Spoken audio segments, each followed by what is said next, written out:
Hello everybody, welcome back to Leading Our Own Way here on YouTube, the YouTube series where we split the full episode into, not the guest literally, but the episode into 5 parts. Today is part 2 with Steve. If you missed part 1, please go back and subscribe to the channel, because as everyone always says, it really, really does support, and I totally get it now. But today with Steve, we explored the impacts of relationships, personal growth, and the role of self-love in healing. Steve shares his experience with navigating identity, overcoming self-doubt, and the lessons he's learned through his journey. This episode is all about resilience and transformation. Let's dive right in. It's so important, isn't it, to create these spaces for everybody to feel, I say, keep repeating myself, but to feel safe to be vulnerable. Yes. Do you know what I mean? Yep. Yeah, definitely. And I think the interesting thing is that, you know, for me, I was a real estate agent, a business owner, quite high profile in the community, you know, great family, amazing wife, everything like that, right? And everyone would say, oh, you've just got the perfect family, you've just got the perfect life, right? And for me, I would always come back and go, I go through the same struggles that everyone does. We all, you know, I'm no expert. Even as a mental health first aid instructor now, I don't say that I am perfect every day. I've got a lot of tools and strategies, and I can bounce back a lot quicker because I know that. But it wasn't a perfect life. And I think showing publicly to people, and I think there's a lot of celebrities and a lot of famous people out there now that actually do, you know, the first one that springs to mind is Yelena Dokic, right? And she's got her documentary that's just come out. And I think it, you know, kind of premieres on Channel 9 soon. But I think it's interesting because when people show that raw daily life, it connects to people and says, oh, they're just normal people. We are all normal human beings. I've met some amazing people in my life. They are all just human beings. Whatever you see on TV, whatever you see on Instagram or whatever it is, they are just normal as the rest of us. 100%, yeah. I mean, I'm interviewing a midwife who moved from the UK to here in Australia, and she said she just started documenting her journey of just moving here and the life of a midwife in Australia, and the fact and helping people just immigrate, right? And she went from 500 and she got like 200 followers in one night, and then the next week she had 10,000, and now she's sitting at like 85,000. I'm going to interview her because the reason why she moved here was because a friend passed, and she was like, life's too short. But just her being authentic, not that I care about numbers, but those numbers appearing on her social media proves that people just want the pure authenticity of rawness of somebody just being themselves, whether it's them being positive and then on another day, I'm having a bad day. I'm having a frigging bad day.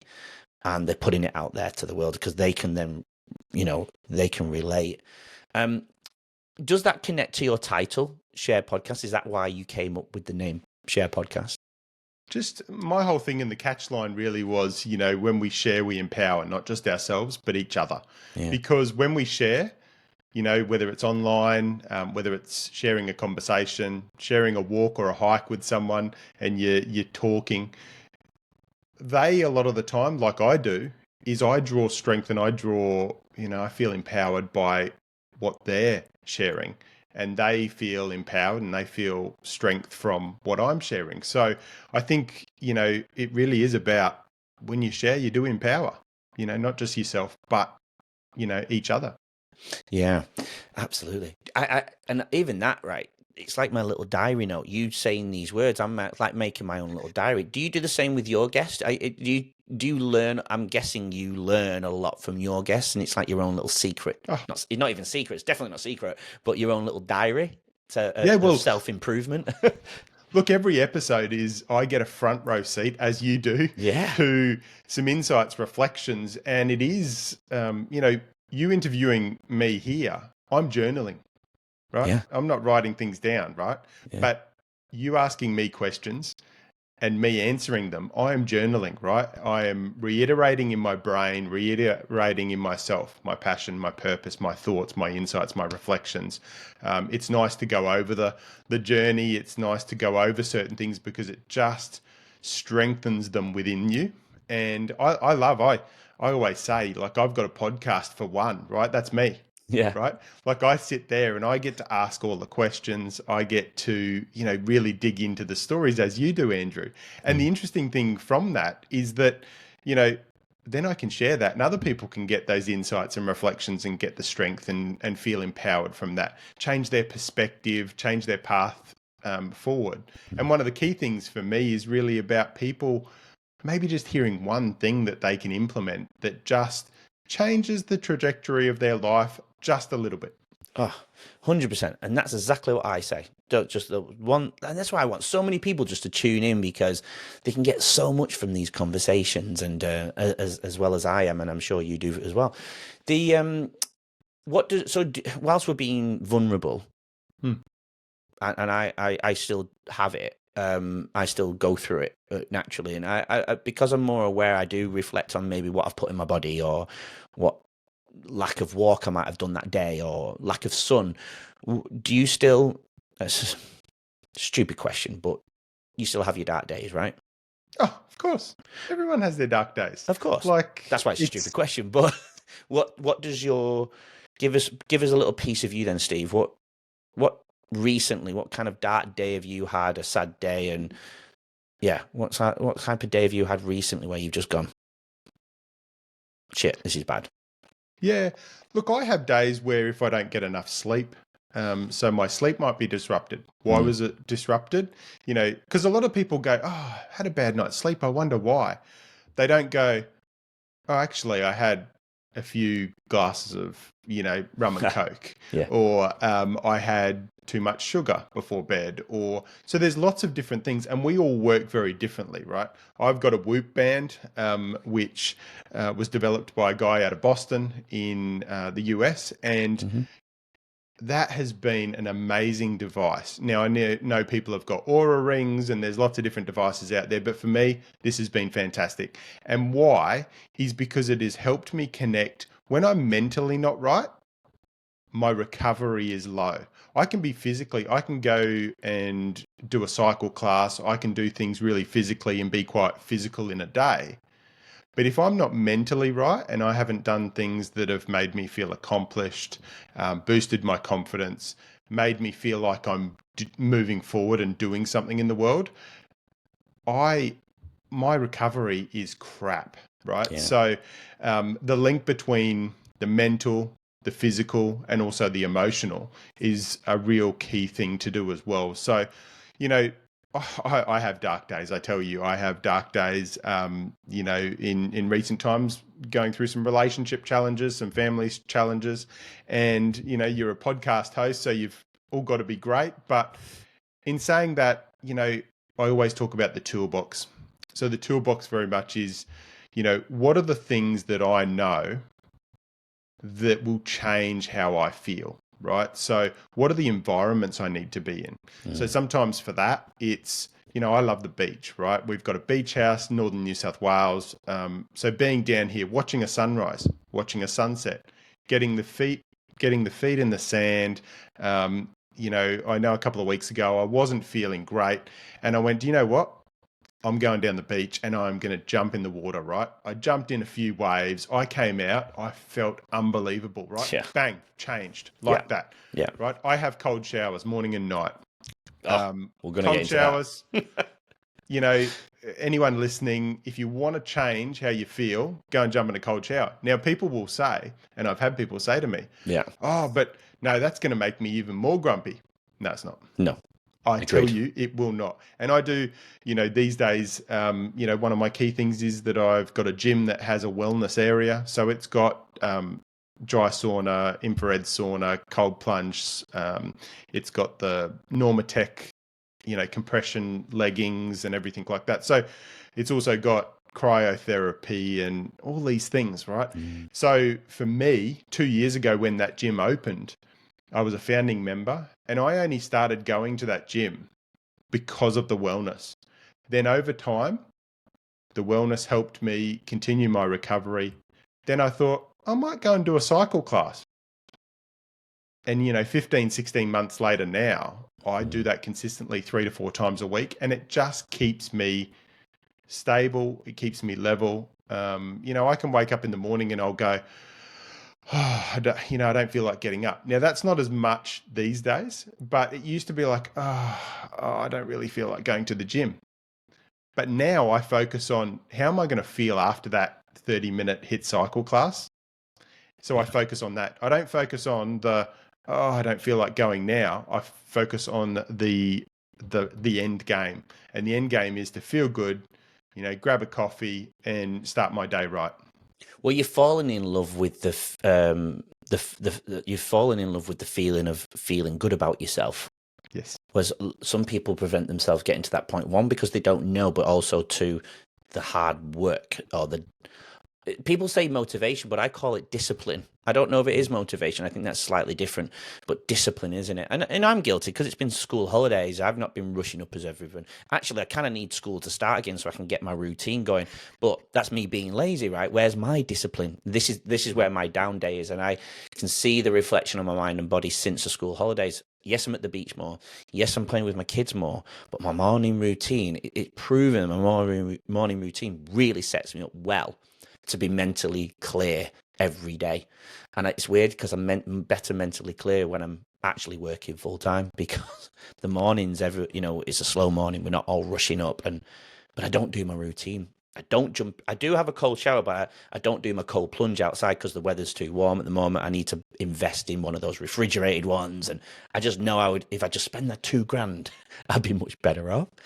But Yep. yeah, what you said about your bad night's sleep earlier, around the sugar and the coke and whatnot, you're right. They don't reflect on it, and you know why they don't reflect on it? It's because they don't know the impact on understanding the research and the science behind it, like the impact of fructose in the sugar compounds and the other ingredients that they put in their bodies, and how it impacts the brain around sleep. And they don't look at that, so they just blame it on the bad night's sleep. No, you've got to blame it on the things you put into your body that impacts the Mm. sleep, which means then your trajectory of the next day starts. And when you keep doing it, it's a slow burn down, isn't it? And I've noticed when I don't eat hours before bed, I personally fast 19 hours a day, so I don't eat from dinner time. Wow. So here in Australia, tea. Everybody who's listening in the UK, tea time is dinner time. So dinner time, I won't eat till around lunchtime the next day. So it's around Mhm. 19 hours, because when I'm at work, I don't eat till about 1:30, and I try not to eat 2 or 3 hours before bed, and it gives the digestion system to happen, to work through it's what it needs to do. And a lot of people will eat at night and then lie down. You can't allow the sleep mechanisms to kick in at the same time as the digestion system. There's two part of the system, the body working at the same time, and that's not what's supposed to happen. So therefore, everything's being impacted in the brain, right? So I won't eat in the dark because I don't want my glucose to be smashing against my melatonin. I want the melatonin to do what it's supposed to do, right? Allowing the body to let the body and brain know that it's time to rest, it's time to Yep. settle down, so then everything else can fall into place. And I won't eat, so then the cells replenish during the night, and it goes through hormesis, which is the healthy intermittent stress on the body, but it's obviously not chronic stress. It's acute eustress, healthy stress. And then I'll eat something healthy at lunchtime, like some fish. Look, some people will say white bread's not healthy, and sometimes I will have a sandwich. And then I get sucked in, though. This is my dark times. I'll go to some places where they're putting a nice tea on at recess and stuff like that, and I'm like, oh man. And I'm just as bad as everybody else. I'll see that chocolate, man. I go to one place and they've got all this beautiful chocolate, and oh my god. And I'm a sucker. I'm a sucker, and that's when I do it. And I'll try and not do it, but when I see it, I'm worse. But I'm aware of the impact now, and I know Yeah. the But it's science also about behind not it. beating yourself up, right? I A lot of know, the and I do time, though. I do. I think a lot of the time people beat themselves up about, Yeah. I used to be a real emotional eater. And I still do, Yeah. when Me I too. have my dark days or I'm not feeling quite right, I might focus on emotional eating. One of the Mm. key things I've worked out in the last few years is that, and it actually came through one of the men's retreats that I was at, and I was sitting there going, why, why is it that when I emotionally eat crap food? Mm. Why don't I emotionally eat good food, right? So then I switched it. So sometimes now, like if I'm needing sugar or anything like that, and hey, I still have my chocolate, I still have lollies Yeah. and ice cream and those kind of things, right? But in some cases, I'll go down to Coles or Woolies or whatever it is, and I will grab a punnet of blueberries, some strawberries, some grapes, all those kind of things, right? And I'll make myself a fruit salad, or I'll just demolish a couple of punnets of blueberries. And that's far better than, a family size, Pt.2 M&Ms. I know, but it's so good though, isn't it? But I agree with you. It really is. And it's, again, remembering falling in love with the feeling of falling in love with yourself, isn't it? Feeling, when people say you've got to treat yourself, I'm like, yeah, but do you know how good I feel when I eat the broccoli and get the natural stuff from the, I mean, probably that's a better example, but you know what I mean? Blueberries and avocado, all these healthy brain foods. I love that feeling. I'm currently out of it. Like I say, it's the damn school holidays because my kids are around and, man. Where do we go with this now? Oh my word! So you've been through brain. Let's talk about your brain fog and your fatigue, and you went through a point where you could hardly move. Let's go Yep. there then, because it would be good for the viewers to see. They've seen where you're at. They see you. They're hearing your purpose, which we will dig into a little bit deeper later. Let's talk about the dark moments you went through. Yeah, I think back in early 2018, I didn't know what I was going through, right? I remember sitting on the couch at home, making the call to a doctor for a GP appointment because I just didn't feel right. And I went to the doctor. He said, send you for some blood tests. The blood tests came back a week or so later. You're fine. Okay, cool. Yeah, I'm because they fine. don't show up I'll though, just, do they? Those I'll things don't just, show up. I'll just continue on. 6 or 7 months later, struggled back in. I was still, not being able to work full time. I would still have to pop home, and I just wasn't right. I was starting to forget appointments, which for me, being a perfectionist at that time, it just didn't work, right? So I always wanted to be on. So then I'd feel bad because I'd miss an appointment or I would let someone down, and that just didn't sit well with me. Makes it But worse. there was all these things that I was just like, how am I forgetting appointments? Or did I really, like, I would be driving along and I'd go, where am I going? And I'd have to look in my calendar and go, oh, that's right, I'm going to that appointment. It was just, my brain was shutting down. And, we can talk it from a professional perspective, but, the hardest thing is that people going through mental health challenges, going through burnout, going through depression, anxiety, fatigue, whatever it is tough for that person. It was tough for me. But I can tell you, it's tougher for the people that we love, the people that are in our life, because especially from a male perspective, it's hard to show that vulnerability and that, kind of, I suppose, don't be weak, right? So when you're in those points and you've got the brain fog and everything like that, and you don't actually know what's going on, it's very hard to communicate it. So, one of the key things for me over a number of years as I started to learn and I started to unlock and I started to discover that it was burnout and what I was going through was actually, although it did damage to relationships, it did damage, and kind of unsettled the family home. Over time, I was able to start to communicate that a little bit more. But you mentioned something earlier, and I'd like to touch on it. Join us tomorrow to hear more from today's incredible guests and learn valuable insights to help you lead your own way. Don't forget to subscribe. We'll see you then.